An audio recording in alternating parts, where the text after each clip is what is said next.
और आज की अकबर बीरबल की कहानी का नाम है हरे घोड़े की कहानी। एक शाम राजा अकबर अपने प्रिय बीरबल के साथ अपने शाही बगीचे की सैर के लिए निकले। वह बागीचा बहुत ही शानदार था। चारों ओर हरियाली ही हरियाली थी। फूलों की भीनी भीनी खुशबू वातावरण को और भी खूबसूरत बना रही थी। ऐसे में राजा को जाने क्या सूझा। उन्होंने बीरबल से कहा, बीरबल, मेरा मन है कि इस हरे भरे बागीचे में हम हरे घोड़े में बैठकर घूमें। इसलिए मैं तुम्हें आदेश देता हूँ कि तुम 7 दिनों के अंदर हमारे लिए एक हरे घोड़े का इंतजाम करो। वहीं अगर तुम इस आदेश का पालन करने में असफल रहते हो तो तुम कभी भी मुझे अपनी शक्ल मत दिखाना। इस बात से राजा व बीरबल दोनों वाकिफ थे कि आज की दुनिया में हरे रंग का घोड़ा नहीं मिलता। फिर भी राजा चाहते थे कि बीरबल किसी बात में अपनी हार स्वीकार कर ले। इसी कारण से उन्होंने बीरबल को ऐसा आदेश दिया। मगर बीरबल भी बहुत चालाक थे। वह भली भांति जानते थे कि राजा उनसे क्या चाहते हैं।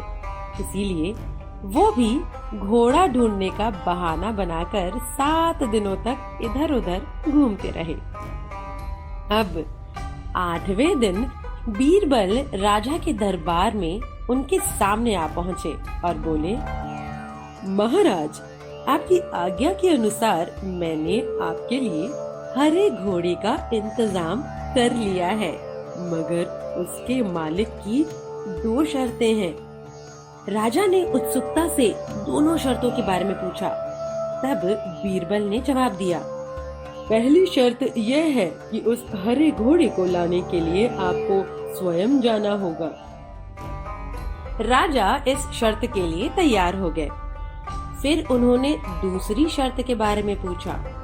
तब बीरबल ने कहा, घोड़े के मालिक की दूसरी शर्त यह है कि आपको घोड़ा लेने जाने के लिए सप्ताह के 7 दिन के अलावा कोई और दिन चुनना होगा। यह सुनकर राजा हैरानी से बीरबल की ओर देखने लगे। तब बीरबल ने बड़ी सहजता से जवाब दिया, महाराज, घोड़े का मालिक कहता है कि हरे रंग के खास घोड़े को लाने के लिए यह खास शर्तें तो माननी ही होगी। राजा अकबर बीरबल की इस चतुराई भरी बात को सुनकर खुश हो गए और मान गए कि बीरबल से उनकी हार मनवाना वाकई में बहुत मुश्किल काम है। तो दोस्तों, ये तो थी आज की अकबर बीरबल की कहानी, हरे घोड़े की कहानी। अकबर बीरबल की इस कहानी से हमें यह सीख मिलती है कि सही सूझबूझ और समझदारी के साथ नामुमकिन काम भी कभी कभी आसानी से किए जा सकते हैं। दोस्तों, आपको कैसी लगी यह कहानी? हमें अपना सुझाव जरूर भेजिएगा। अकबर बीरबल की कहानियों में फिर से होगी मुलाकात एक और सूझबूझ से भरी कहानी के साथ।